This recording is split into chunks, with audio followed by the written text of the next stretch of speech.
So I want to know if most customers lead with price, right? So it feels like that might be the thing that they care about most. But we've kind of discovered that that's not actually what they care about the most. So what does a person who's calling, one of these companies, a plumber, HVAC, electrician, contractor, what do they generally care about the most? And how can businesses do better to meet their needs?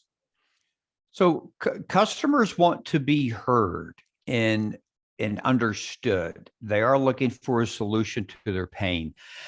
Um, and so they're kind of kicking the tires. They come in a bit guarded. They're obviously stressed. They're frustrated because truly, most homeowners never plan for their heating and air and plumbing something to break. Like no one is even excited to have to make this call because it's rarely something planned. You plan for a birthday party or you plan for a vacation, but no one wakes up going, man, today's a great day. I think I'll have my air conditioning fail. That'll be a lot of fun. Oh, and by the way, Nick, I've got all this money set up aside, said no one ever.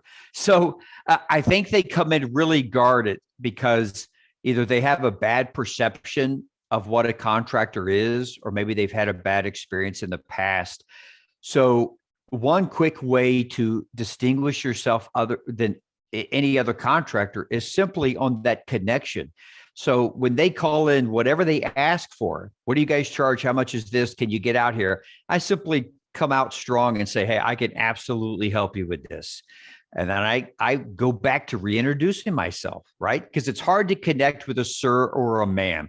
So I just say, hey, by the way, my name is Steven. I'm going to be taking care of you today. So talk to me. What's going on with X, whatever they called it, right? And then I'm going to ask some good questions. Not necessarily, well, I want to say leading questions, right? Leading the witness, but questions that to determine, is it an emergency or is it just urgent? What's really going on?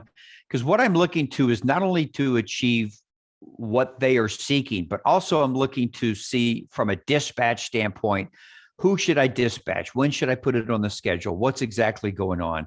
It's the who, what, when, where, why. Those are some of the questions. When did it start? Has it ever happened before? Do you happen to know when this was installed? When was the last time it was serviced? Where is the location? Because if they just call in and say, well, I have a water leak, and I say, oh my goodness, we got to get someone out there. But I don't drill down of what exactly is going on. Mhm. A water leak could be a drip under a faucet, or it could be a water heater flooding. Those are two different calls. So I'm asking questions, not to diagnose, but I'm asking questions to really take that wall down so they start to feel understood. And I really think, Nick, it does go with the feeling.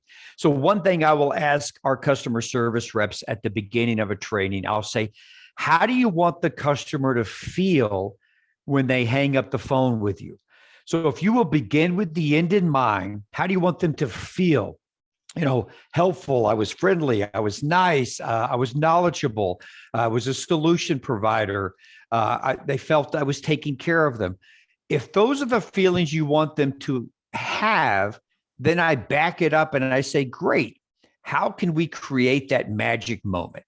And you see that with other organizations, whether it's a Starbucks or a Chick-fil-A or a Nordstrom's or a Disney. All of that is to create an intentional feeling. It's not just by, it's not by default, it is by design. And so I really do start that with a lot of the leadership teams is let's become more intentional, doing things on purpose. So how do you want them to feel? What do you want the end result to be? Great. Now, what do we have to do on the front end and in the middle end to create that magic moment? And so by all means, you should definitely, if you go to an Apple store, if you go to a Starbucks, you're going to see things a little bit different from everybody else.